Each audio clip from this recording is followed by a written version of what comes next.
As igrejas evangélicas abominam a prática de feitiçaria.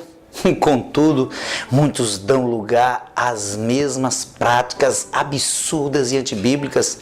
Acreditam em simpatias, em benzendeiros, compra e vende óleo ungido, águas do Rio Jordão, rosas ungidas e etc, etc, etc. Essas igrejas perderam a identidade. A Bíblia adverte. Maravilho-me de que tão depressa passasse daquele que vos chamou a graça de Cristo para outro evangelho, o qual não é outro, mas alguns que vos inquietam e querem transtornar o evangelho de Cristo. Gálatas capítulo 1, versículos 6 e 7. O normal, portanto, é que a superstição não tivesse lugar nem espaço no meio do povo de Deus. Lamentavelmente, porém, há práticas supersticiosas que causam prejuízos espirituais e alguns falsos ensinos, falsas práticas e os modismos que têm se repetido nas igrejas evangélicas.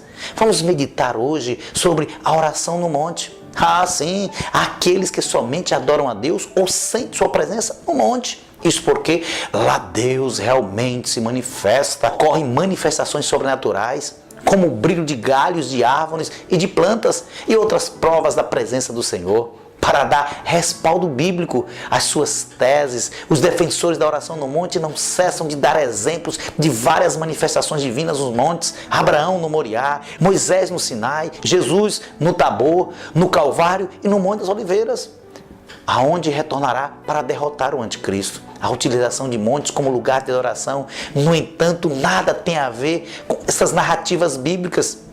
Jesus orou no monte, é bem verdade, mas também orou no jardim do Getsemane, que fica ao pé do Monte das Oliveiras. Portanto, em lugar plano, uma das orações mais fervorosas do seu ministério. Como não se bastasse isso, o próprio Jesus nos ensina que não é o lugar da adoração o que importa, mas sim que sejamos verdadeiros adoradores, que adoram o Pai em espírito e em verdade, ou seja, em qualquer lugar. João capítulo 4, versículo 20 a 24. A utilização dos montes, dos lugares altos como os locais de adoração é algo que remota à antiguidade e que era comum nos cultos pagãos e idólatras.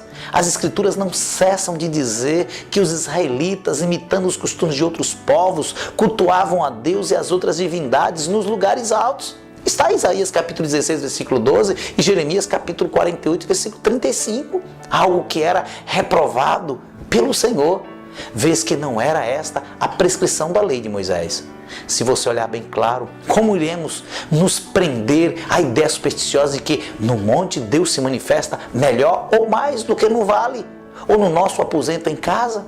O nosso Deus se encontra no céu, que fica bem mais alto do que o pico mais alto do monte, e no abismo. Porém, a superstição tem dominado as pessoas a ponto delas pensarem como o rei da Síria e seus generais. Deus é apenas um Deus dos montes e não dos vales. Para termos certeza de que Deus está presente em reunião, basta-nos a promessa de Jesus, capítulo 18, versículo 20. O que vale mais, a palavra de Deus ou as superstições dos homens? Reflita sobre isso. Os verdadeiros adoradores adorarão o Pai em espírito e em verdade. Não é o lugar que faz o adorador, mas é o adorador que faz o lugar.